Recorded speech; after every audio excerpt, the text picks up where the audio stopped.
Hello बच्चा लोग, welcome to this amazing platform of NCERT वाला। कैसे हो तुम लोग और कैसी चल रही है तुम लोगों की पढ़ाई?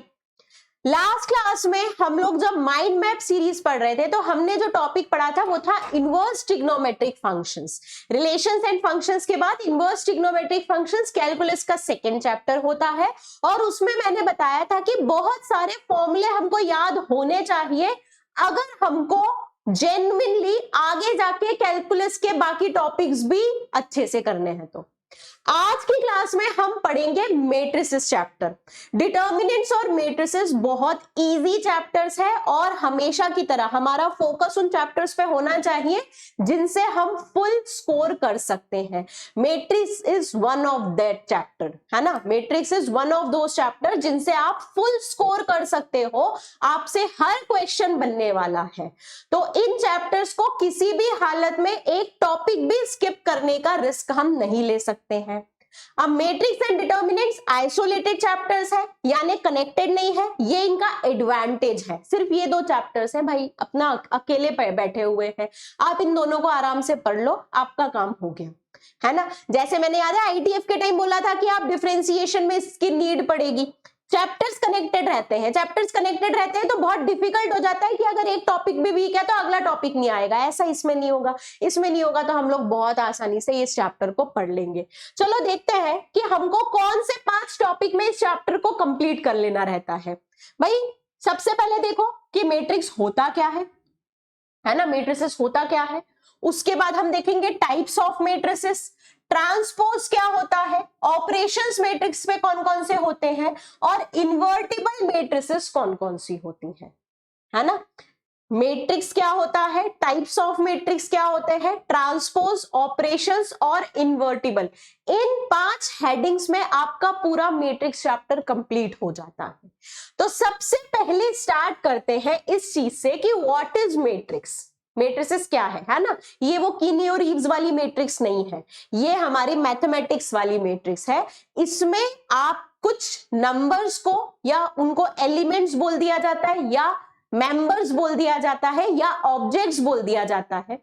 कुछ नंबर्स को आप फिक्स तरीके से अरेंज करते हो, आप कुछ नंबर्स को फिक्स तरीके से अरेंज करते हो। यानी कि मैट्रिक्स की जब कोई बोलता है मोस्ट कॉमन डेफिनेशन क्या है, तो आप बोल देते हो an array of elements.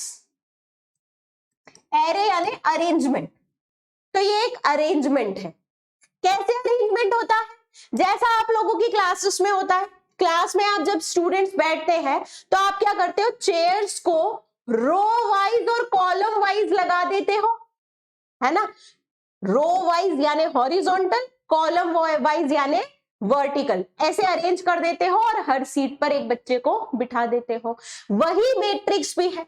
Matrix क्या करता है कि एक बॉक्स ब्रैकेट में कुछ रो डिसाइड कर लेता है और कुछ कॉलम डिसाइड कर लेता है, ठीक है, और हर एलिमेंट को एक एक जगह पर बिठा देता है, हर एलिमेंट को एक एक जगह पर बिठा देता है। आ गई बात समझ। यानी अगर कोई बोलेगा कि 2 3 4 1 ये क्या है, तो तुम बोलोगे मैम ये अरेंजमेंट है, 4 नंबर को अरेंज किया गया है।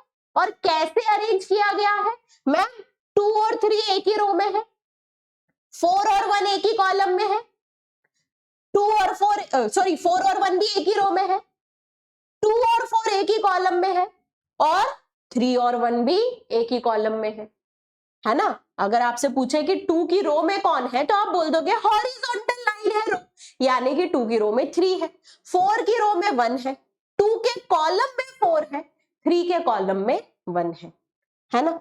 अब इससे बहुत इंटरेस्टिंग चीज पता चलती है कि मैट्रिक्स के लिए हमको हर बार पूरी तरीके से मैट्रिक्स लिखने की जरूरत नहीं है। हम एक वर्ड डिफाइन कर लेते हैं, वो वर्ड है ऑर्डर, और वो होता है number of rose cross number of columns. यानी किसी मैट्रिक्स में कितनी रो है और कितने कॉलम है उसको इसी ऑर्डर में लिखना। पहले रो तो पहले रो ही लिख रहे हैं, पहले बाद में कॉलम तो बाद में कॉलम ही लिख रहे हैं। ये होता है मैट्रिक्स का ऑर्डर। यानी मैंने अगर तुमसे पूछा कि बेटा 2x3 मैट्रिक्स है तो बताओ इसमें कॉलम कितने हैं, तो तुम बोलोगे मैम 3 कॉलम है, जो बाद में लिखा हुआ नंबर है वो हो जाएगा कॉलम, है ना, और जो पहले लिखा हुआ नंबर है वो हो जाएगा रो। इसका मतलब हमारे पास नेक्स्ट कंक्लूजन ऑर्डर से क्या आ गया, m cross n matrix, m cross n matrix will have m rows and n columns. m cross n matrix will have m rows and n columns. रोज होंगे पहले नंबर का एलिमेंट और column होंगे दूसरे number का एलिमेंट। अच्छा बात बताओ, है ना, ये तो बहुत कॉमन सा क्वेश्चन है, फिर भी पूछ लेती हूं। तुम्हारी स्कूल में एक क्लास में तुम एंटर करे, 3 रो है, 4 कॉलम है, हर सीट पर एक बच्चा बैठा है ना, चेयर्स लगी हुई है, 3 रो 4 कॉलम, हर सीट पर एक बच्चा बैठा हुआ है। तो बताओ टोटल कितने बच्चे हैं, टोटल कितने बच्चे? अरे ये तो 4th 5th की क्लास में बुक में मल्टीप्लिकेशन का सिंपल एग्जांपल होता है। 3 रोज है, 4 कॉलम्स है, तो टोटल बच्चे हो गए 3 × 4 यानी 12।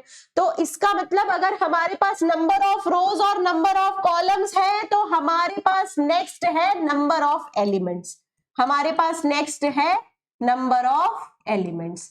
क्या हो जाएगा number of elements? Number of elements हो जाएंगे rho into column, rho into column. ठीक, आ गई बात समझ में?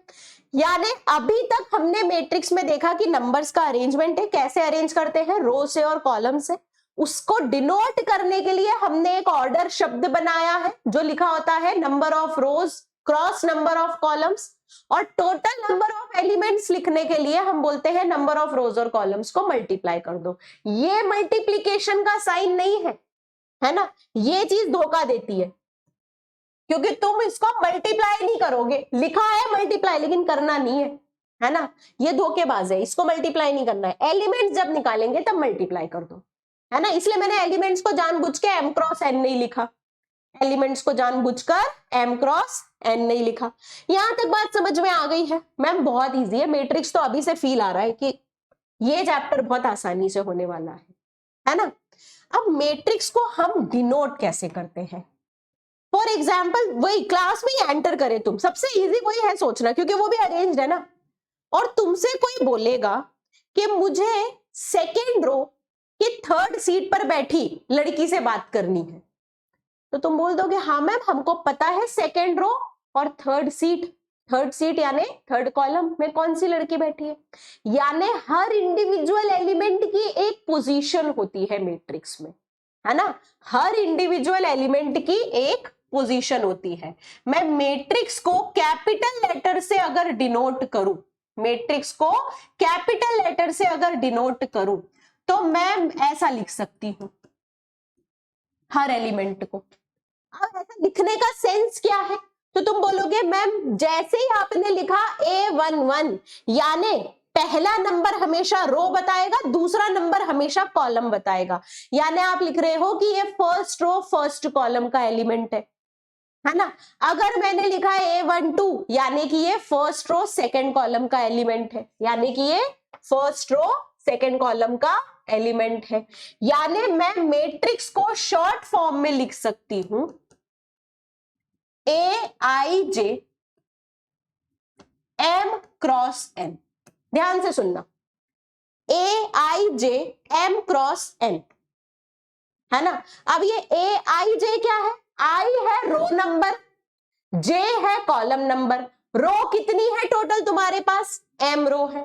कॉलम कितने हैं तुम्हारे पास? N कॉलम है। यानी मैं बोल दूं I का वैल्यू 1 से लेके M तक होगा, या तो 1 रो 2 रो तीसरी रो चौथी रो, कहीं ना कहीं तो होगा ना एलिमेंट मैट्रिक्स में ही है तो किसी ना किसी रो में होगा, या तो पहली रो दूसरी रो तीसरी रो या फिर mth रो, है ना। और इसी तरीके से बताओ J का वैल्यू क्या होगा? तो तुम बोलोगे मैम J का वैल्यू 1 से N तक होगा, या तो फर्स्ट कॉलम या सेकंड कॉलम या 3rd कॉलम या 4th कॉलम। है ना। यानी हमारे पास कोई भी मैट्रिक्स लिखी जाए 1 -1 0 2 3 4 और कोई बोले इसमें बताओ 8 2 3 क्या है, तो तुमको अब सोचने की जरूरत नहीं है। 2 3 यानी सेकेंड रो, सॉरी 3 2 3 2, है ना।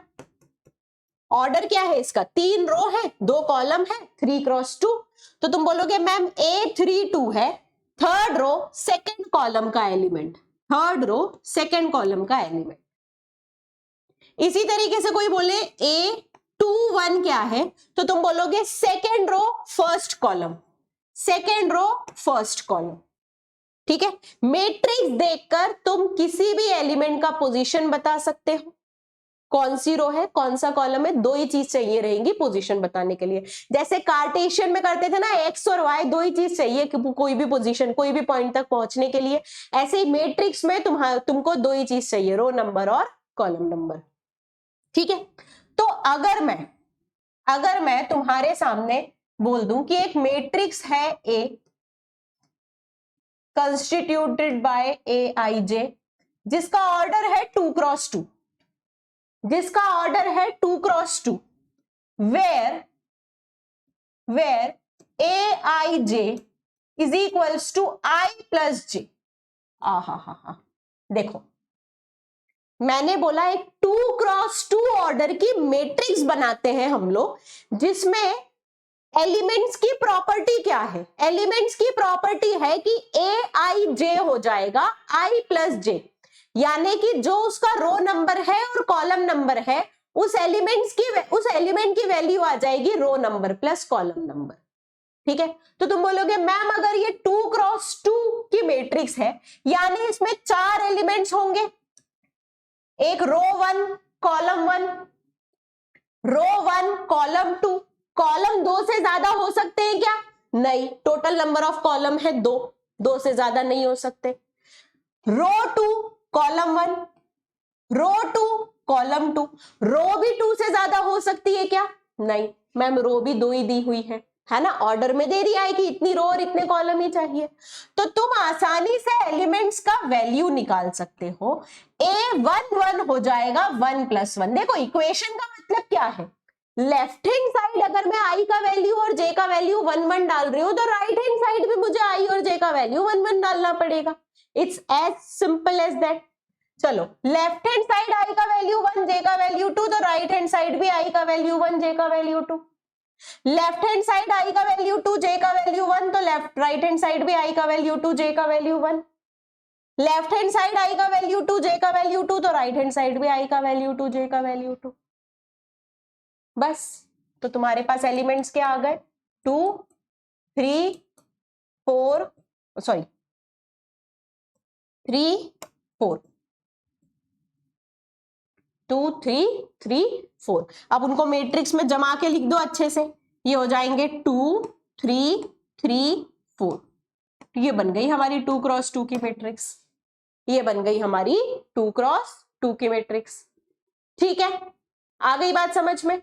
चलो अब मुझे है ना मैट्रिक्स का ऑर्डर नहीं पता है, लेकिन मुझे ये पता है कि उसमें नंबर ऑफ एलिमेंट्स कितने हैं। If a matrix have 12 elements, find its possible order।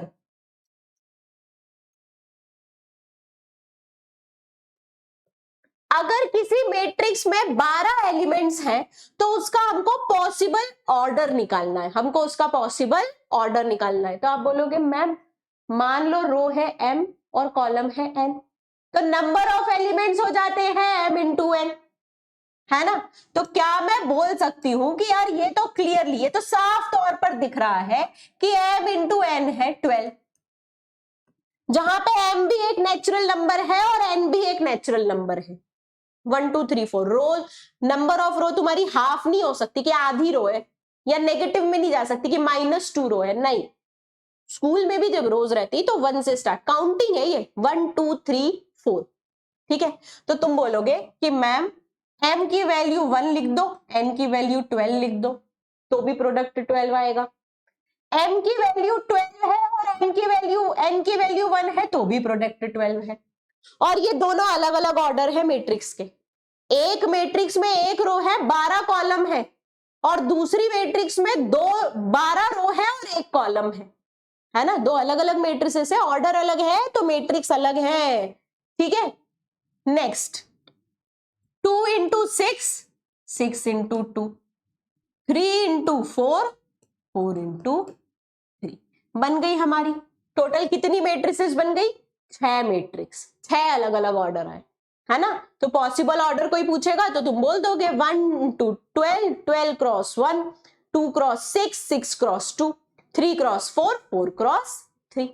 These are the possible orders. आई बात समझ? ठीक है, तो नंबर ऑफ एलिमेंट से भी हम मैट्रिक्स के बारे में पता लगा सकते हैं कि इसका ऑर्डर क्या होगा। एटलीस्ट ऑर्डर की पॉसिबिलिटी पता चल जाएगी। अब मैं ये तो नहीं बोल सकती ना कि 7 रो और 3 कॉलम होंगे, क्योंकि मुझे पता है कि 7 रो और 3 कॉलम है तो 21 एलिमेंट्स रहेंगे, 12 नहीं हो सकते, है ना। तो यही पॉसिबल रोज और कॉलम्स है, यही पॉसिबल रोज और कॉलम्स है। ठीक है, नेक्स्ट टॉपिक है types of matrix. Types of matrix में बहुत सिंपल से 4-5 टाइप्स है। सबसे पहले आता है रो मैट्रिक्स, है ना, रो मैट्रिक्स। तो आप बोल देते हो जिस मैट्रिक्स में रो एक ही है, कॉलम 4, 5, 6, 7, 8, 9 कितने भी हो, है ना, यानी इस मैट्रिक्स का ऑर्डर होता है 1 क्रॉस n। सिंगल रो बनी हुई रहती है, A11, A12 से लेके A1n तक, इसको बोलते हैं हम रो मैट्रिक्स। ठीक है, इसको बोलते हैं रो मैट्रिक्स। नेक्स्ट है कॉलम। अब रो देख लिया है ना, तो कॉलम मैट्रिक्स तो तुम 2 सेकंड में आंसर कर दोगे। कॉलम मैट्रिक्स तो 2 सेकंड में आंसर करोगे। तुम बोलोगे मैम कॉलम एक ही रख दो, रो एक से ज्यादा रख दो, यानी ऐसी मैट्रिक्स जिसका ऑर्डर होता है m क्रॉस 1, जिसके एलिमेंट्स कुछ ऐसे दिखते हैं, A11, A21, A31 से लेके AM1 तक। सिंगल कॉलम दिखता है, इसमें सिंगल कॉलम दिखता है, ये हो जाती है हमारी कॉलम मैट्रिक्स। ठीक है, रो मैट्रिक्स और कॉलम मैट्रिक्स के बाद हमारे पास आती है square matrix.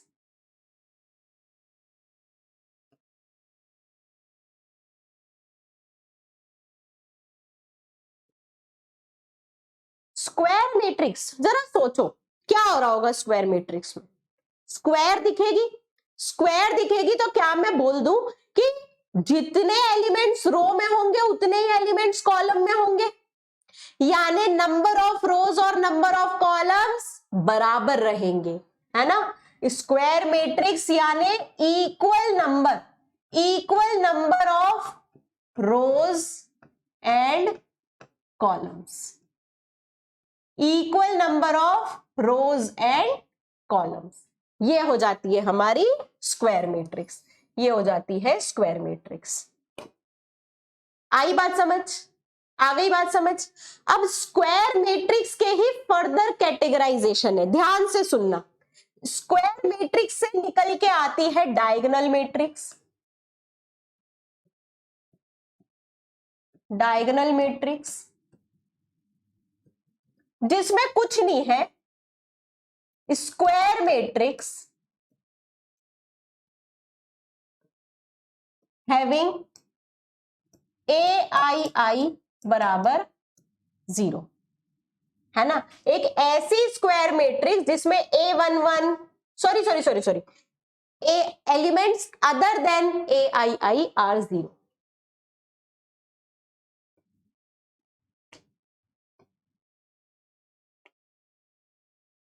Elements other than AII बराबर 0। ठीक है, AII के अलावा बाकी जितने एलिमेंट्स होते हैं वो सारे 0 हो जाते हैं। ठीक है, डायगोनल मैट्रिक्स से निकल के आती है स्केलर मैट्रिक्स। स्केलर मैट्रिक्स होती है डायगोनल मैट्रिक्स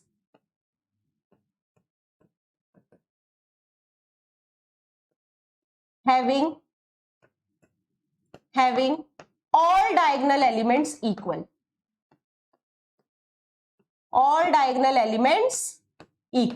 सारे डायगोनल एलिमेंट्स इसके बराबर आते हैं, है ना। और स्केलर से ही बाहर निकल के हमारे पास आती है identity matrix.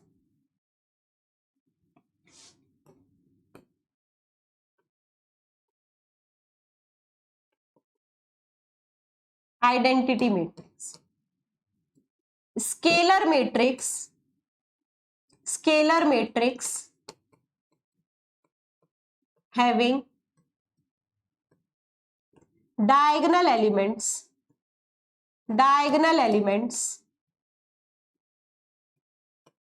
equal to 1, diagonal elements equal to 1।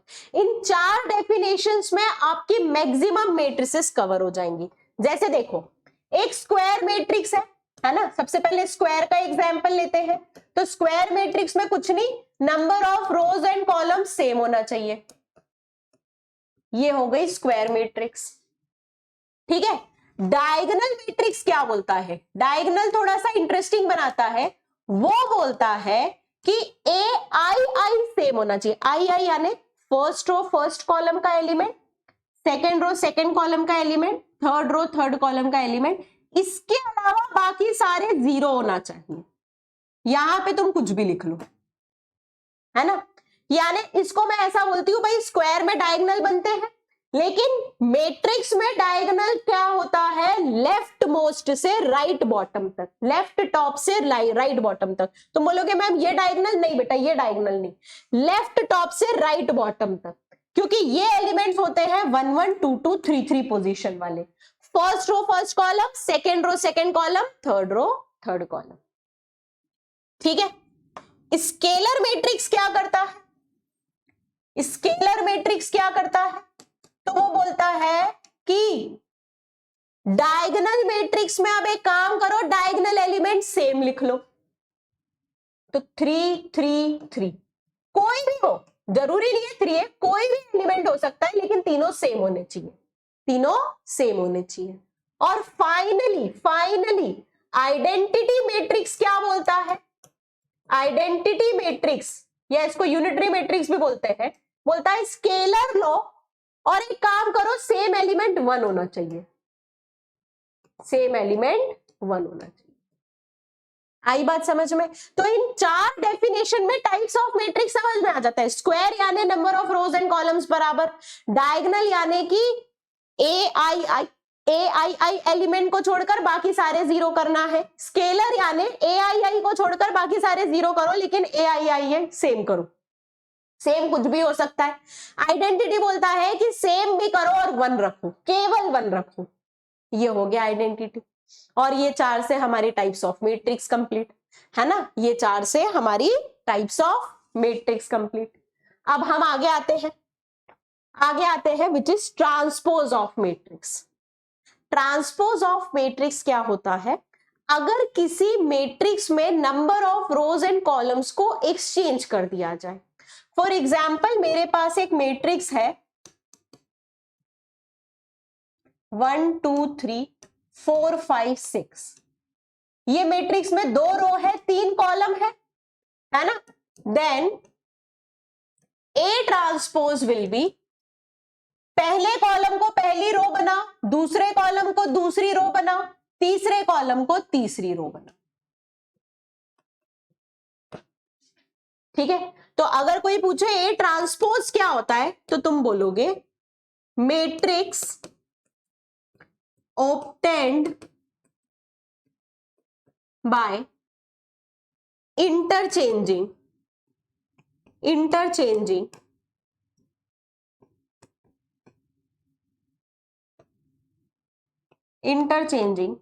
rows and columns of a given matrix, matrix obtained by interchanging rows and columns of a given matrix, है ना, रोज एंड कॉलम्स को आपस में बदल दिया। ऐसा कभी कभी क्लास में भी होता है ना, अरेंजमेंट चेंज कर देते हो, पूरा सिटिंग अरेंजमेंट, यार बहुत दिन से सेम था अलग कर दिया। बस ट्रांसपोज में भी क्या कर रहे हो, रोज एंड कॉलम्स चेंज कर दे रहे हो। इसका मतलब अगर मेरे पास पहले किसी ए मैट्रिक्स में 2 रो और 3 कॉलम थे तो उसके ट्रांसपोज में 3 रो और 2 कॉलम हो जाएंगे, number of rose number of columns exchange हो जाएंगे, है ना। तो क्या हम ये पॉइंट लिख सकते हैं, क्या हम ये पॉइंट लिख सकते हैं, if order of A is m cross n, then order of A transpose will be n cross m। Order जो है वो बदल जाएगा, ऑर्डर जो है वो बदल जाएगा, ठीक है। ट्रांसपोज हम लेकिन इस काम के लिए नहीं करते, ट्रांसपोज हम 2 नई डेफिनेशन के लिए करते हैं, जो है सिमेट्रिक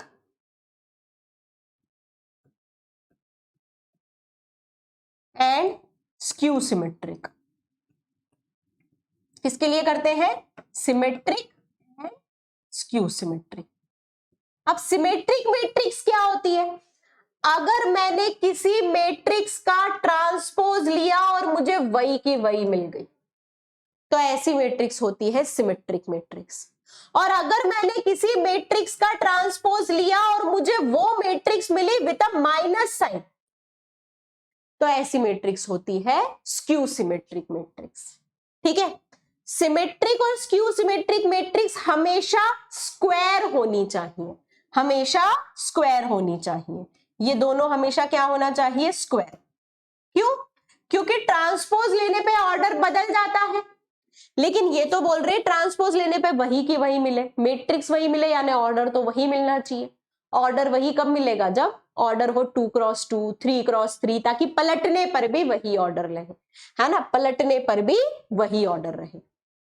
सिमेट्रिक मैट्रिक्स कुछ इस तरीके की दिखेंगी, स्क्वायर रहेंगी, डायगोनल एलिमेंट्स कुछ भी लिख दो, डायगोनल के अक्रॉस एलिमेंट, जैसे ये लाइन दिख रही है ना, इन 2 एलिमेंट्स को सेम होना चाहिए, इन 2 एलिमेंट्स को सेम होना चाहिए और इन 2 एलिमेंट्स को सेम होना चाहिए। अब इसका ट्रांसपोज लेके देखना, अब इसका ट्रांसपोज लेके देखना, एग्जैक्टली यही मिलेगा, ठीक है। तो सिमेट्रिक मैट्रिक्स में डायगोनल तुम कुछ भी ले सकते हो, हाँ, ये डायगोनल वाली लाइन है तो ये दो और ये 2 एलिमेंट्स एग्जैक्टली सेम होने चाहिए, एग्जैक्टली सेम होने चाहिए। स्क्यू सिमेट्रिक मैट्रिक्स कैसी दिखेगी, स्क्यू सिमेट्रिक मैट्रिक्स कैसी दिखेगी, तो तुम बोल दो मैम डायगोनल एलिमेंट 0 कर दो और यहां के जो एलिमेंट्स है उनका साइन ऑपोजिट होना चाहिए, है ना, यानी डायगोनल की जो लाइन है उसके अक्रॉस जो एलिमेंट्स है उनका साइन ऑपोजिट होना चाहिए, वैल्यू सेम होना चाहिए, साइन ऑपोजिट वैल्यू सेम, ये हो जाएंगी हमारी स्क्यू सिमेट्रिक मैट्रिक्स, ये हो जाएंगी हमारी skew symmetric matrix. All right, ठीक है। अब ट्रांसपोज के ऊपर सबसे इंपॉर्टेंट चीज आती है प्रॉपर्टीज ऑफ ट्रांसपोज। क्या आता है, प्रॉपर्टीज ऑफ ट्रांसपोज, ठीक है। पहली प्रॉपर्टी होती है a प्लस बी का ट्रांसपोज, ये हो जाएगा a transpose plus b transpose. इन्हीं 2 मैट्रिक्स को ऐड करके ट्रांसपोज लेना या ट्रांसपोज लेके ऐड करना एक ही बात रहेगी, है ना। ऐसे ही a माइनस बी का ट्रांसपोज, a माइनस बी का ट्रांसपोज, ये हो जाएगा a transpose minus b transpose, ठीक है। तीसरा है a इंटू बी का ट्रांसपोज, ये हो जाएगा b transpose into a transpose. Matrix अगर मल्टीप्लाई हो रही है और उनका ट्रांसपोज निकालना है तो पहले बाद वाली मैट्रिक्स का ट्रांसपोज निकालो, मल्टीप्लाइड बाय पहली वाली मैट्रिक्स का ट्रांसपोज निकालो। ऑलराइट, चौथी प्रॉपर्टी होती है k इंटू ए का transpose is equals to k a transpose. K is a scalar quantity, यानी एक नंबर है 1 2 3 4 5 6, तो मैट्रिक्स में 2 का मल्टीप्लाई करके ट्रांसपोज लिया या फिर मैट्रिक्स का ट्रांसपोज लिया बाद में 2 का मल्टीप्लाई किया, एक ही बात है, ठीक है। फिफ्थ प्रॉपर्टी, ए ट्रांसपोज का ट्रांसपोज, किसी मैट्रिक्स का 2 बार ट्रांसपोज करो तो वहीं पहुंच जाते हैं भाई। पहले रो को कॉलम में बदल दिया, फिर वापस से कॉलम को रो में बदला, तो वापस रो रो वहीं पे आ गई, है ना। पूरा पूरा 2 बार चेंज हुआ तो वहीं पे आ गए, वहीं पे आ गए तो हम बोल देते हैं ट्रांसपोज का ट्रांसपोज क्या हो जाएगा, ए मैट्रिक्स के बराबर, ए मैट्रिक्स के बराबर। These are some very important properties of transpose जो आपको क्वेश्चंस में डायरेक्टली यूज करनी रहेंगी, जो आपको क्वेश्चंस में डायरेक्टली यूज करनी रहेंगी, ठीक है। ऑल राइट, अब देखो, अब सिमेट्रिक और स्क्यू सिमेट्रिक पर बात आती है, तो आपसे बोला जाता है कि if A and B are symmetric matrix, अगर A और B सिमेट्रिक मैट्रिक्स है, then A plus B, A minus B, A into B plus B into A are symmetric as well, है ना।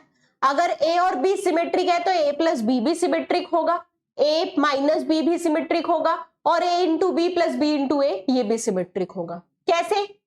किसी भी मैट्रिक्स को सिमेट्रिक बनाना है तो उसका ट्रांसपोज उसी के बराबर आना चाहिए।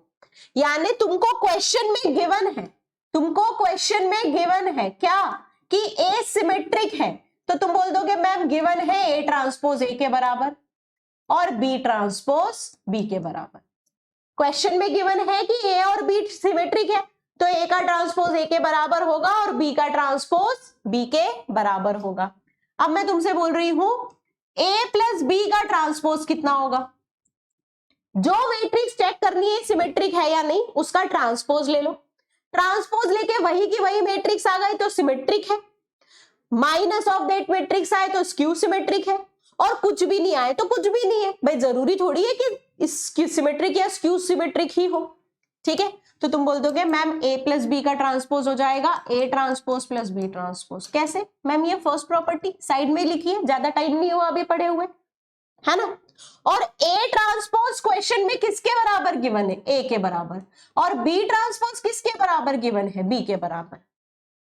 यानी मैंने A प्लस बी का ट्रांसपोज लिया और मेरे पास A प्लस बी आ गया, मैट्रिक्स का ट्रांसपोज मैट्रिक्स के बराबर आ गया, therefore A plus B is symmetric, therefore A plus B is symmetric। आई बात समझ? आ गई बात समझ? A माइनस बी तुम प्रूफ कर लोगे similarly, A into B plus B into A पे आते हैं, A into B plus B into A, इसका मुझे ट्रांसपोज लेना है, तो मैं बोलूंगी ए बी का ट्रांसपोज, ए बी का ट्रांसपोज प्लस बी ए का ट्रांसपोज। क्यों? फर्स्ट प्रॉपर्टी, ठीक है। और ए बी का ट्रांसपोज हो जाएगा बी ट्रांसपोज ए ट्रांसपोज, और बी ए का ट्रांसपोज हो जाएगा ए ट्रांसपोज बी ट्रांसपोज। क्यों? थर्ड प्रॉपर्टी, है ना, बाद वाली मैट्रिक्स का ट्रांसपोज इनटू पहले वाली मैट्रिक्स का ट्रांसपोज। अब गिवन है कि B ट्रांसपोज B के बराबर है और A ट्रांसपोज A के बराबर है, B ट्रांसपोज B के बराबर है और A ट्रांसपोज A के बराबर है। यानी ये तो वही मैट्रिक्स आ गई, और ये अगर वही मैट्रिक्स आ गई तो तुम बोल दोगे सिमेट्रिक है। ट्रांसपोज लेने पर वही मैट्रिक्स आए तो मैट्रिक्स क्या होती है? सिमेट्रिक होती है। मैट्रिक्स क्या होती है? सिमेट्रिक होती है, ठीक है।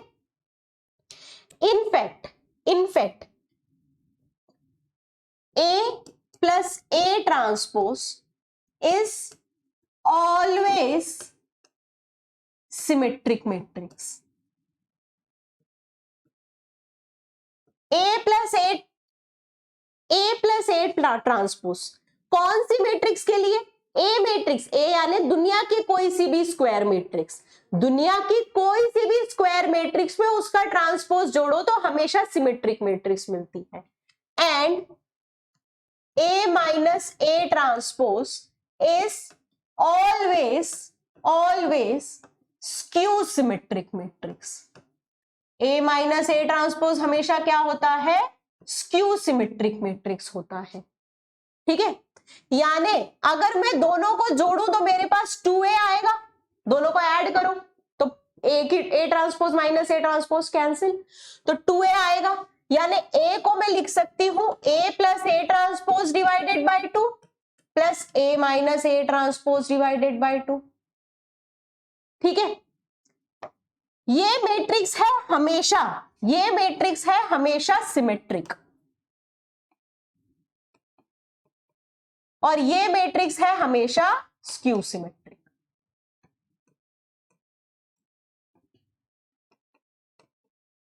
तो तुमसे जब कोई बोलेगा ना कि ए मैट्रिक्स को दो मैट्रिक्स में तोड़ो where one is symmetric and other is skew symmetric, तो तुम बोल दोगे, जैसे मैंने बोला 5 को दो नंबर्स में तोड़ो जहां पे 1 जो है ऑड हो और अदर इवन हो, तो तुम बोलोगे मैम 3 + 2 या फिर 1 + 4, है ना, दो नंबर में तोड़ दिया।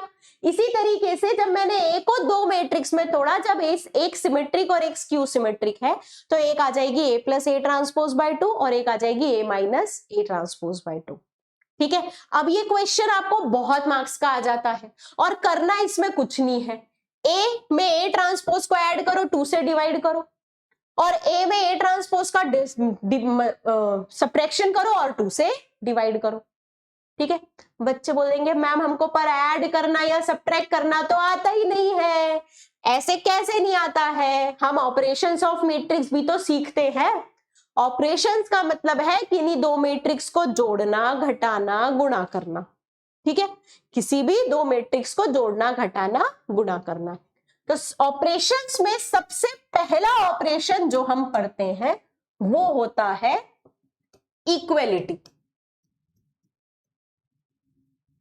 दो मैट्रिक्स ए बराबर बी कब होंगी? तो हम बोलते हैं A is equals to B if order of A बराबर ऑर्डर ऑफ बी। भाई एक तो ए और बी का ऑर्डर सेम हो, ए में 2 रो है, बी में 3 कॉलम है, तो बी में भी 2 रो और 3 कॉलम होने चाहिए। ठीक है, उसके बाद corresponding elements are equal. Corresponding elements का मतलब क्या होता है?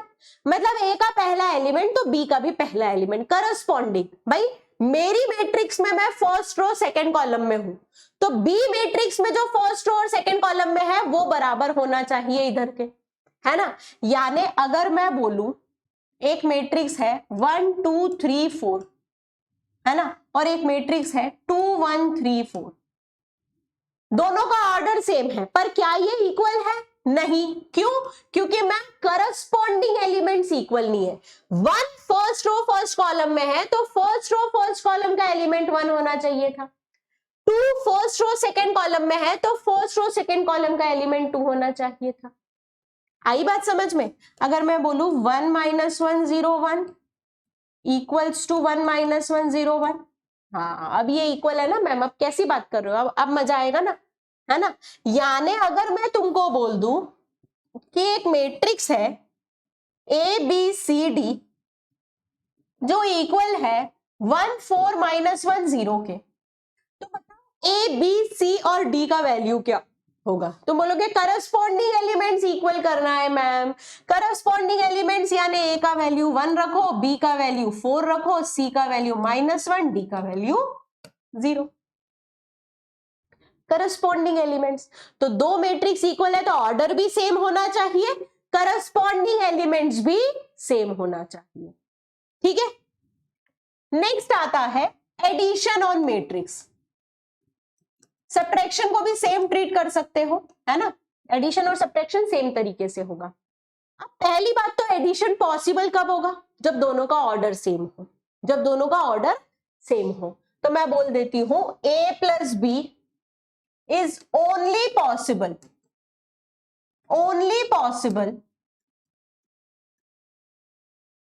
when order of a equals to order of b, a और b का ऑर्डर सेम हो। और करना कैसे है ऐड, करना कैसे है, तो जस्ट ऐड करस्पॉन्डिंग एलिमेंट्स। अब तो करस्पॉन्डिंग समझ गए ना, तो जस्ट ऐड करस्पॉन्डिंग एलिमेंट्स। यानी तुमको एक मैट्रिक्स दी हुई है ए बी सी डी और दूसरी मैट्रिक्स दी हुई है एक्स वाई जेड डब्ल्यू, तो दोनों का एडिशन क्या हो जाएगा, करस्पॉन्डिंग एलिमेंट्स को ऐड कर दो, a plus X, B plus Y, C plus Z, D plus W. ठीक है, और दोनों का सब्ट्रैक्शन क्या होगा, ए बी सी डी, दोनों का सब्ट्रैक्शन क्या होगा, करस्पॉन्डिंग एलिमेंट्स को सब्ट्रैक्ट कर दो, a minus X, B minus Y, C minus Z, D minus W. ठीक है, यानी एडिशन और सब्ट्रैक्शन तो सबसे ज्यादा इजी है, सबसे ज्यादा इजी है। क्यों, क्योंकि बस करस्पॉन्डिंग एलिमेंट्स को ऐड या सब्ट्रैक्ट करना है, करस्पॉन्डिंग एलिमेंट्स को ऐड या सब्ट्रैक्ट करना है। ठीक है, एडिशन की कुछ प्रॉपर्टीज होती है, बिल्कुल होती है। प्रॉपर्टी का मतलब क्या है, प्रॉपर्टी का मतलब है क्या अलाउड है और क्या नहीं अलाउड है ना। तो प्रॉपर्टी में सबसे पहली आती है कॉम्यूटेटिव, कि दो मैट्रिक्स को जोड़ रहे हो तुम तो आगे पीछे लिखने से कोई फर्क नहीं पड़ता। जैसे 2 प्लस 3 बराबर 5 और 3 प्लस 2 बराबर 5 दोनों बराबर होते हैं ना, ऐसे ही a प्लस बी और b प्लस सी दोनों बराबर होते हैं। ठीक है, सेकेंड होती है एसोसिएटिव, यानी एक से ज्यादा मैट्रिक्स को अगर तुम जोड़ रहे हो तो पहले किन दो को जोड़ो इससे फर्क नहीं पड़ेगा, आखिरी में सम सेम आएगा। जैसे जब तुम 1 प्लस 3 प्लस 5 करोगे तो तुम्हारे पास दो ऑप्शन है, या तो 1 प्लस 3 करो 4 और उसमें 5 को जोड़ो 9, या फिर 1 में 3 प्लस 5 8 को जोड़ दो विच इज ऑल्सो 9। तो एसोसिएटिव क्या बोलता है कि तुम कुछ नहीं, मैट्रिक्स में किन्हीं भी दो मैट्रिक्स को पहले जोड़ सकते हो, कोई फर्क नहीं पड़ेगा। ठीक है, आई बात समझ में। तीसरा है नल मैट्रिक्स। अब ये नल मैट्रिक्स क्या होती है, नल मैट्रिक्स होती है एक ऐसी मैट्रिक्स जिसका हर एलिमेंट 0 है। ऑर्डर क्या है, ऑर्डर क्वेश्चन पर डिपेंड करेगा, है ना, इसको हम जीरो मैट्रिक्स भी बोलते हैं। ऑर्डर क्वेश्चन पर डिपेंड करेगा कि क्वेश्चन वाले ने कौन सा ऑर्डर दिया हुआ है, बाकी सब मैट्रिक्स का ऑर्डर क्या है, नल का भी हम वही ऑर्डर रखेंगे। लेकिन null matrix is a matrix having all its elements as 0, capital O से डिनोट करते हैं इसको। अब मैम यहां पे नल मैट्रिक्स क्यों आई, क्योंकि बेटा जैसे एडिशन में होता था ना 3 प्लस 0 बराबर 3, है ना, 4 प्लस 0 बराबर 4, ऐसे ही नल मैट्रिक्स में होता है a प्लस 0 बराबर a। नल मैट्रिक्स को किसी भी मैट्रिक्स में जोड़ने से वही मैट्रिक्स मिलती है ना, नल मैट्रिक्स में किसी भी मैट्रिक्स को जोड़ने से वही मैट्रिक्स मिलती है। तो नल मैट्रिक्स को बोलते हैं identity element of addition, identity element of addition, यानी ऑपरेशन लगा के वही एलिमेंट मिला, ऑपरेशन लगा के वही एलिमेंट मिला। नल मैट्रिक्स वाली बात समझ में आ गई, a प्लस 0 बराबर a प्लस 0 बराबर a। ठीक है, अब एडिशन की प्रॉपर्टीज तो ठीक है, एडिशन की प्रॉपर्टीज तो ठीक है।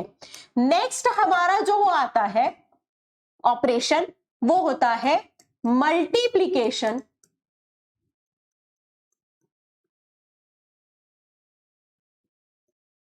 ठीक है, अब मल्टीप्लीकेशन तो दो तरीके से हो सकता है, नंबर का मैट्रिक्स में मल्टीप्लीकेशन या मैट्रिक्स का मैट्रिक्स में मल्टीप्लीकेशन। फर्स्ट वाले को बोलते हैं मल्टीप्लीकेशन बाय स्केलर, यानी नंबर का मैट्रिक्स में मल्टीप्लीकेशन। इसमें कुछ नहीं करना है। अगर ए मैट्रिक्स दी हुई है तुमको ए I J M cross N, तो k इंटू ए मैट्रिक्स हो जाएगी k A I J M cross N. देखा मैंने क्या किया? मैंने बोला हर एलिमेंट में k का मल्टीप्लाई कर दो, हर एलिमेंट में k का मल्टीप्लाई कर दो। यानी ए मैट्रिक्स दी हुई है तुमको 1 2 3 4, तो 2a मैट्रिक्स हो जाएगी 2 4 6 8। हर एलिमेंट में 2 का मल्टीप्लाई कर दिया, है ना। ए मैट्रिक्स है 1 2 3 4, तो माइनस ए मैट्रिक्स हो जाएगी, हर एलिमेंट में -1 का मल्टीप्लाई कर दो, हर एलिमेंट में -1 का मल्टीप्लाई कर दो। अगर ए मैट्रिक्स ये दी हुई है तो a/2 हो जाएगी, हर एलिमेंट में 1/2 का मल्टीप्लाई कर दो या 2 का डिवाइड कर दो, 1/2 का मल्टीप्लाई या 2 का डिवाइड। ये है a/2 मैट्रिक्स, ये है a/2 मैट्रिक्स। ठीक है, स्केलर से मल्टीप्लीकेशन समझ में आ गया। क्योंकि नेक्स्ट हमारा इंपॉर्टेंट टॉपिक है which is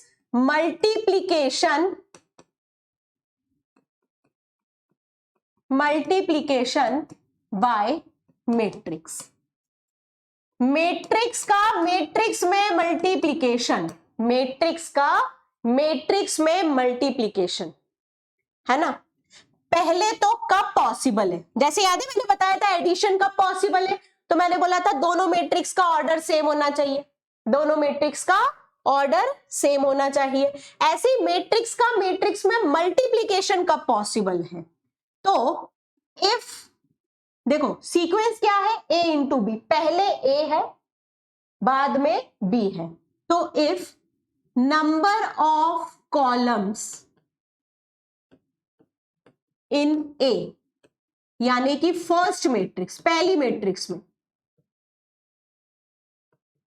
is equals to number of rows in B which is second matrix. थोड़ा सा अलग है, अभी तक हम क्या कर रहे थे, ऑर्डर सेम है तो मल्टीप्लाई कर दो, ऑर्डर सेम है तो ऐड कर दो, ऑर्डर सेम है तो इक्वलिटी में कंसिडर कर सकते हैं। ठीक है, अब मल्टीप्लीकेशन की बात आती है तो दो मैट्रिक्स कब मल्टीप्लाई हो सकते हैं, तो a इंटू बी कर रहे हो तो पहली मैट्रिक्स में नंबर ऑफ कॉलम्स जो है वो दूसरी मैट्रिक्स में नंबर ऑफ रोज के बराबर होना चाहिए, है ना। यानी अगर मैं तुमको a और b का ऑर्डर दूं तो मुझे बताना कि मल्टीप्लाई पॉसिबल है या नहीं, मल्टीप्लाई पॉसिबल है या नहीं। a का ऑर्डर है 2 क्रॉस 2, b का ऑर्डर है 2 क्रॉस 3, a का ऑर्डर है 2 क्रॉस 1, b का ऑर्डर है 2 क्रॉस 1, a का ऑर्डर है 3 क्रॉस 2, b का ऑर्डर है 2 क्रॉस 4। बताओ मल्टीप्लीकेशन पॉसिबल है या नहीं।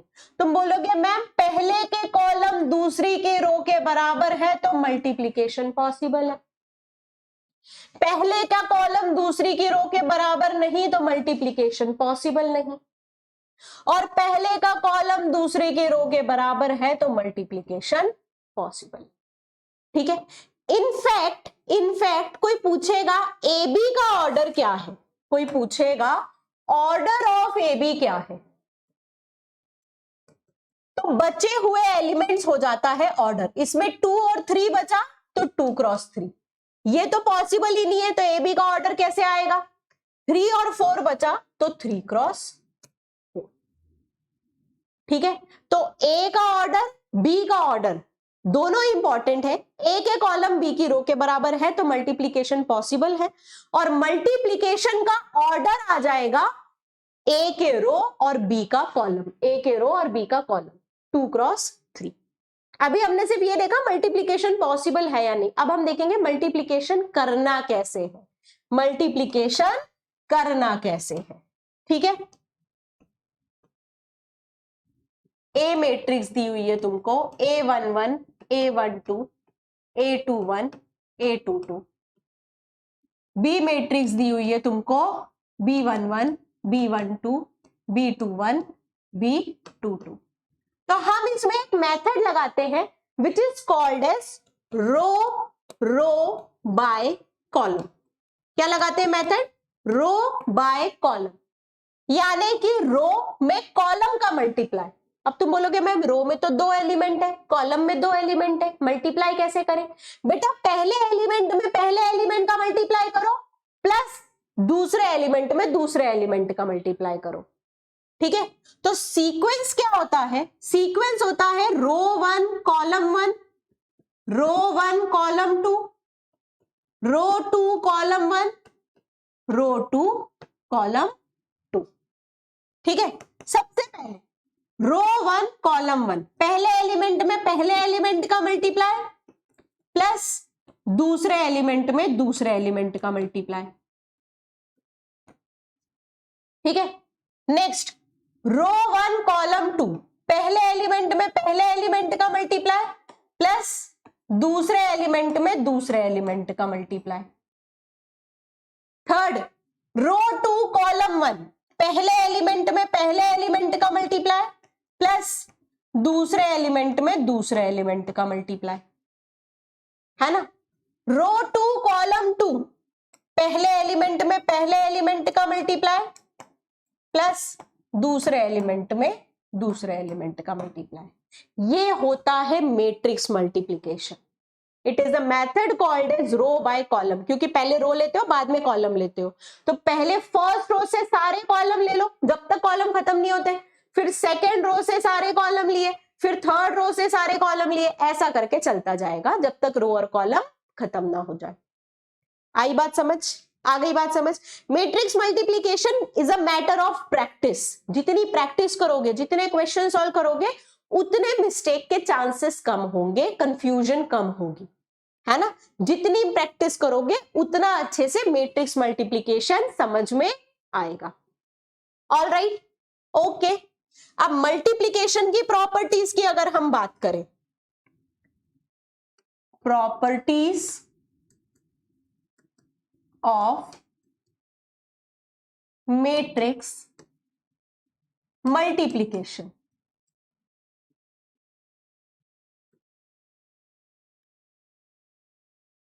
है ना।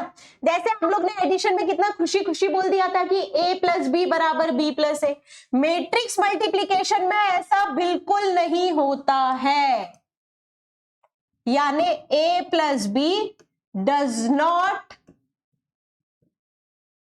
नेसेसरी या is not necessarily equal to, necessarily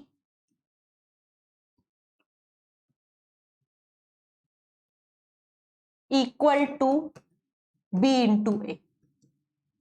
a into b is not necessarily equal to b into a, but it is associative। भाई तीन मैट्रिक्स को मल्टीप्लाई कर रहे हो ना, तो अपने हिसाब से इन दो को पहले करो या इन दो को पहले करो, फर्क नहीं पड़ता, लेकिन सीक्वेंस इंपॉर्टेंट है। a में b, b में c, ऐसे ही जाना चाहिए। Sequence is very important, sequence is very important, है ना। अच्छा, डिस्ट्रीब्यूटिव प्रॉपर्टी भी है, यानी कि a प्लस बी में मैं c मैट्रिक्स का मल्टीप्लाई करूं तो मैं पहले कर सकती हूं c में a का मल्टीप्लाई प्लस c में b का मल्टीप्लाई। जो हम मल्टीप्लीकेशन को एडिशन के ओवर डिस्ट्रीब्यूट करते हैं ना, कि 3 प्लस 4 इंटू 2 है, तो पहले 2 इंटू 4 और प्लस 2 इंटू 3, बस मैट्रिक्स में भी वैसा कर सकते हैं। बस ये ध्यान रखना कि पहले मल्टीप्लिकेशन c अगर पहले मल्टीप्लाई हुआ है तो पहले ही मल्टीप्लाई करना है ना। अगर क्योंकि मैं a plus B into C करूं तो ये हो जाएगा a into C plus B into C, ये दो अलग अलग चीजें लिखी हुई है। तो प्री मल्टीप्लाई या पोस्ट मल्टीप्लाई, पहले मल्टीप्लाई या बाद में मल्टीप्लाई, दो अलग अलग चीजें हैं, दोनों का ध्यान रखना है, दोनों का ध्यान रखना है। यहां तक बात पूरी तरीके से समझ में आ गई? मैट्रिक्स मल्टीप्लिकेशन की छोटी छोटी प्रॉपर्टीज समझ में आ रही है? क्लियर हो रहा है? All right. अच्छा, ए स्क्वायर का मतलब होता है a इंटू ए, है ना। लेकिन किसी मैट्रिक्स का खुद में मल्टीप्लाई तभी पॉसिबल है जब a हो स्क्वायर मैट्रिक्स। किसी मैट्रिक्स का खुद में मल्टीप्लाई जब भी पॉसिबल होता है जब a होता है स्क्वायर मैट्रिक्स। है ना। तो ए स्क्वायर हो जाता है ए इंटू ए क्यूब हो जाता है ए स्क्वायर इंटू ए, यानी ए इंटू ए, है ना। इनफैक्ट यहां पे ए की पावर में लॉ ऑफ इंडिसेस लगते हैं। लॉ ऑफ इंडिसेस बचपन में पढ़े हैं। लॉ ऑफ इंडिसेस का मतलब है ए स्क्वायर इंटू ए क्यूब हो जाएगा ए की पावर 5, क्योंकि बेस सेम है तो पावर ऐड हो जाएंगी, बेस सेम है तो पावर्स ऐड हो जाएंगी। आई बात समझ में? आ गई बात समझ में? यहां तक किसी भी तरीके का कोई डाउट तो नहीं है? Properties of matrix multiplication, properties of matrix multiplication topic हमने देखा है ना। पहले मैट्रिक्स मल्टीप्लीकेशन करना सीखा और फिर उसकी प्रॉपर्टीज पढ़ी, उसकी प्रॉपर्टीज पढ़ी। ओके ठीक। नेक्स्ट आते हैं इन्वर्टिबल मैट्रिसेस। इन्वर्टिबल मैट्रिक्स क्या होती है? मैट्रिक्स का एक इन्वर्स होता है। कैसे पता चलता है? B is called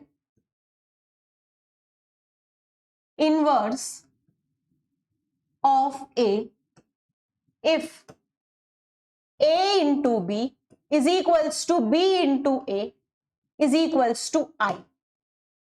identity matrix सबसे स्पेशल है, इसलिए हमने उसको डिफाइन किया था। आइडेंटिटी मैट्रिक्स क्या बोलती है?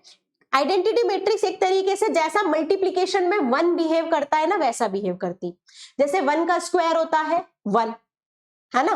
1 का क्यूब होता है 1, 3 इंटू 1 होता है 1। बस आइडेंटिटी का बिहेवियर भी सेम रहता है, आइडेंटिटी का बिहेवियर भी सेम रहता है। जैसे अगर तुमसे कोई बोलेगा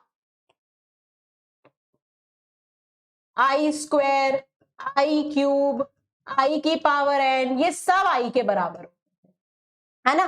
कोई तुमसे बोलेगा a into I, sorry a, b into I a, तो ये सॉरी b, ये बिल्कुल जो है 1 की तरह बिहेव करते हैं, है ना।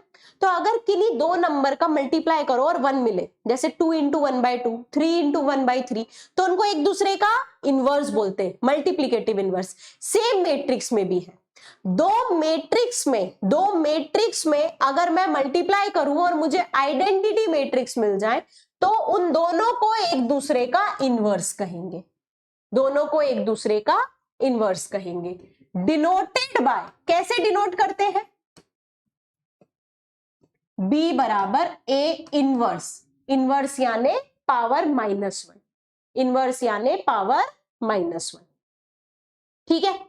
अब B अगर A इनवर्स है ना, तो इसमें कुछ खास चीज ध्यान रखनी पड़ती है। जैसे कि इनवर्स ऑफ A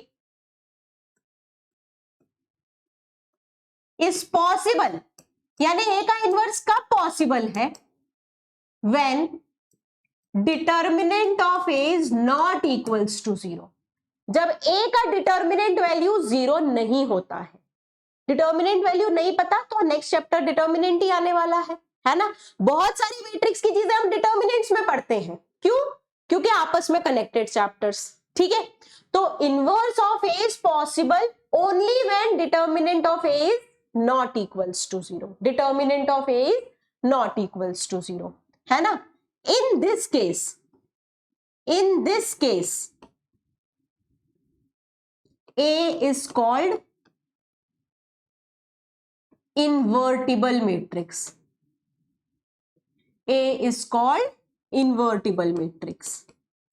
इस केस में हम A को क्या बोलते हैं? इन्वर्टिबल मैट्रिक्स, यानी इसका इनवर्स पॉसिबल है, इसका इनवर्स पॉसिबल है। अब इनवर्स की कुछ इंटरेस्टिंग प्रॉपर्टीज भी होती है, इनवर्स की कुछ इंटरेस्टिंग प्रॉपर्टीज भी होती है। जैसे कि A into A inverse I होता है, ठीक है। A square into A inverse ये A होता है। पावर सब्ट्रैक्ट हो जाएंगी ना, पावर्स ऐड हो जाएंगी, तो 2 - 1 कितना होता है? 1 होता है ना। A cube into A inverse ये A स्क्वायर होता है, ठीक है। A इंटू B का होल इनवर्स ये होता है B inverse into A inverse. A into B का होल इनवर्स क्या होता है? B inverse into A inverse, बाद वाली मैट्रिक्स का इनवर्स इंटू पहले वाली मैट्रिक्स का इनवर्स। ठीक है, ए स्क्वायर का इनवर्स ये हो जाता है ए इनवर्स के स्क्वायर के बराबर, यानी इन दोनों चीजों को आपस में एक्सचेंज कर सकते हैं। ए ट्रांसपोज का इनवर्स ये हो जाता है ए इनवर्स का ट्रांसपोज, इन दोनों को आपस में एक्सचेंज कर सकते हैं, है ना। ये इनवर्स की कुछ खास प्रॉपर्टीज है। अभी ये प्रॉपर्टी सिर्फ ऐसे ही देख सकते हो तुम, क्योंकि अभी तुमको इनवर्स निकालना आता नहीं है।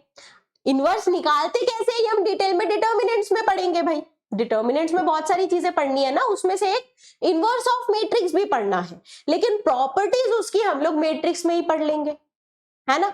जैसे कि एक इंपॉर्टेंट प्रॉपर्टी है which is inverse of A is unique। Unique का मतलब पता है, यूनिक का मतलब एक, दुनिया में एक ही होता है, यानी ए इनवर्स एक ही मैट्रिक्स होगी, एक से ज्यादा मैट्रिक्स नहीं होगी। ऐसे दो नंबर्स नहीं हो सकते जिनको ऐसे दो मैट्रिसेस नहीं हो सकती जिनको ए से मल्टीप्लाई करने पर आइडेंटिटी मिले, है ना। इसका प्रूफ पूछा जा सकता है, यूनिकनेस ऑफ इनवर्स में आता है, तो इसका प्रूफ कॉन्ट्रडिक्शन से होता है। कॉन्ट्रडिक्शन पता है ना, कॉन्ट्रडिक्शन की प्रोसेस पता है ना क्या होती है, कि पहले मान लो उल्टा, और फिर उल्टा माना तो गड्ढे में गिरोगे, फिर बोलना पड़ेगा नहीं यार आप सही थे, एक ही इनवर्स होता है। तो प्रूफ होता है let B and C be two inverse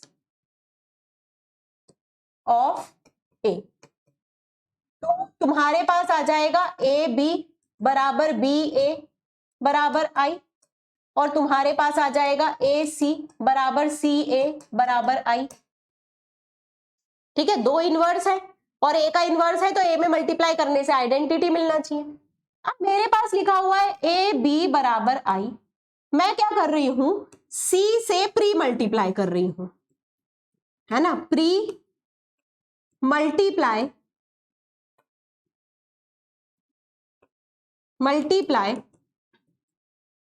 by सी, तो आ जाएगा सी ए बी बराबर सी आई। भाई दोनों इक्वेशन में करना पड़ेगा मल्टीप्लाई, एक में नहीं चलेगा। तो C A B by LHS RHS दोनों में, ये तो मैथ्स का रूल है। ठीक है, अब सी इंटू ए क्या होता है बेटा, सी इंटू ए तो आई होता है, तो ये हो गया आई, और ये भी है सी आई। अब मैंने अभी आइडेंटिटी मैट्रिक्स की खासियत में क्या बताया है, ए इंटू आई ए होता है, बी इंटू आई बी होता है, सी इंटू आई सी होता है ना। तो आई इंटू बी हो जाएगा बी, आई इंटू सी हो जाएगा सी, यानी बी और सी इक्वल मैट्रिक्स है। इक्वल है यानी एक ही है, दो अलग अलग नहीं है। दो इनवर्स हमने मान के चले थे, लेकिन आखिरी में दोनों बराबर आ गए, यानी एक ही इनवर्स पॉसिबल है, एक ही इनवर्स पॉसिबल है। आ गई बात समझ में? ठीक है, अगेन मैथ्स है बेटा, मैथ्स में आप कंसेप्ट्स कितनी भी बार पढ़ लो, जब तक एक सफिशिएंट अमाउंट ऑफ क्वेश्चन नहीं करोगे आपको कंसेप्ट की डेप्थ नहीं समझ में आएगी। तो ये टॉपिक्स में डेफिनेशन, प्रॉपर्टीज, आइडियाज लगा के चीजों को समझना अलग बात है, और इन पर क्वेश्चन प्रैक्टिस करना अलग बात है। क्वेश्चन प्रैक्टिस करना बिल्कुल भी मत भूलना, है ना। हमारा लक है कि हमको एलिमेंट्री ट्रांसफॉर्मेशन ऑफ मैट्रिसेस नहीं है सिलेबस में, वरना एलिमेंट्री ट्रांसफॉर्मेशन बहुत ज्यादा टाइम कंज्यूमिंग होता है, और उसका अब तुम बोलोगे मैम आप तो कट हुआ सिलेबस भी पढ़ा रहे हो। बेटा वो पढ़ा रही हो जो यूज आता है, एलिमेंट्री ट्रांसफॉर्मेशन यूज नहीं आएगा दूसरे चैप्टर्स में, तो आप खुशी खुशी उसको इग्नोर करके बाकी सारी चीजों में प्रॉपर्टीज को बहुत अच्छे से पढ़ सकते हो। होमवर्क में आप चाहो तो मैट्रिक्स की एनसीईआरटी सॉल्व कर सकते हो, एनसीईआरटी चैप्टर 3, क्योंकि जब तक क्वेश्चंस नहीं सॉल्व करोगे, जब तक 5-6 बार इक्वल मैट्रिक्स के क्वेश्चन नहीं करोगे, पता कैसे चलेगा कि these two matrices are equal. ठीक है बच्चा लोग, तो आज की क्लास हम लोग यहीं पर खत्म करते हैं।